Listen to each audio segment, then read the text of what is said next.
उनका आश्रम आज भी बक्सर जिले में स्थित था। राम और लक्ष्मण को लेकर उत्तर बिहार में स्थित विदेश की सीता से मिलाने का काम विश्वामित्र ने किया। लोग जब अपने जीवन के सच, औचित्य, संवेदना और विडंबनाओं का प्रतिबिंब किसी व्यक्तित्व में पाने लगते हैं तो उससे हद तोड़ कर जुड़ने लगते हैं। सीता एक ऐसा ही व्यक्तित्व लेकर पैदा हुई। सीता ने अपने व्यक्तित्व से संपूर्ण नारी जगत को वो विश्वास दिया जहां उसे कभी अग्नि परीक्षा नहीं देनी होगी।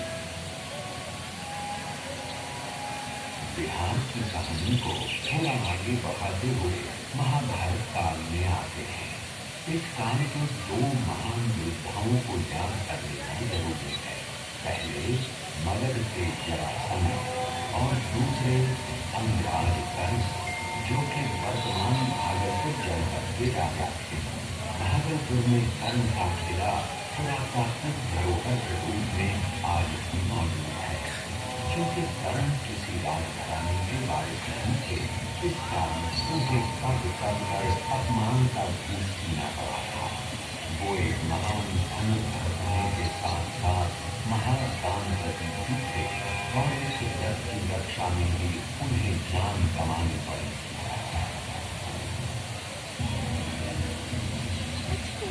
चलिए बिहार की कहानी को थोड़ा और आगे बढ़ाते हैं और ईसा पूर्व 6वीं शताब्दी में पहुंचते हैं। विश्व के इतिहास में ये वो दौर था जब पुरानी मान्यताओं को चुनौती दी जा रही थी। चीन में कंफ्यूशियस, यूनान में सुकरात और भारत में बिहार की भूमि से महावीर और बुद्ध के दर्शन का नवोन्मेष हो रहा है।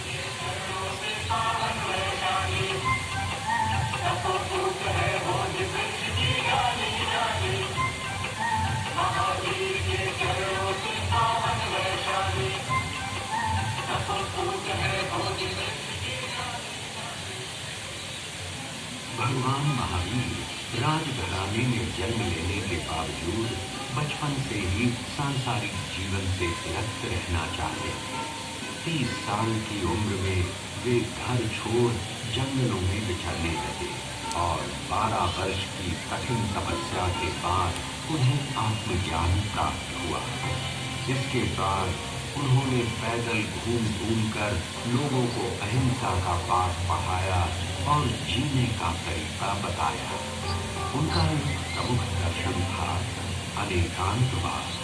इस दर्शन के अनुसार सच को देखने का सबका अलग अलग नजरिया होता है और जब तक हम सत्य को हर एक नजरिए से परख नहीं लेते तब तक संपूर्ण सत्य को नहीं समझ सकते।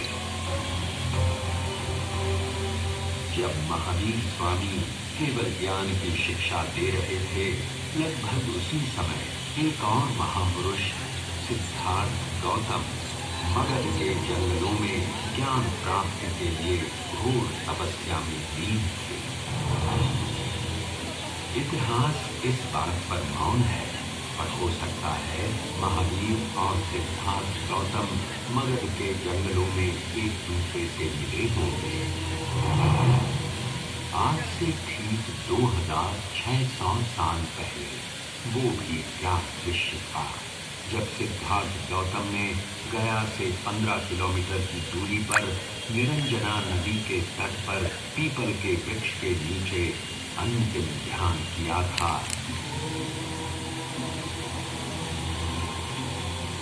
और माया के सम्राट मार ने अपने सारे तंजों को उन पर छोड़ा था और धरती उस संघर्ष की साक्षी बनी।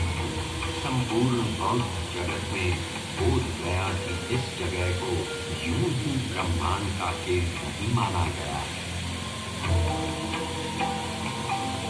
बुद्ध ने बताया कि 2 अतिवाद हैं, एक तरफ जीने का भोग और दूसरी तरफ आत्मदमन।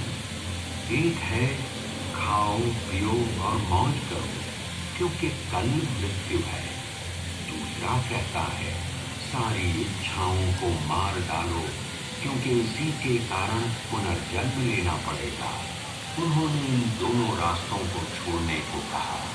वे मध्यम मार्ग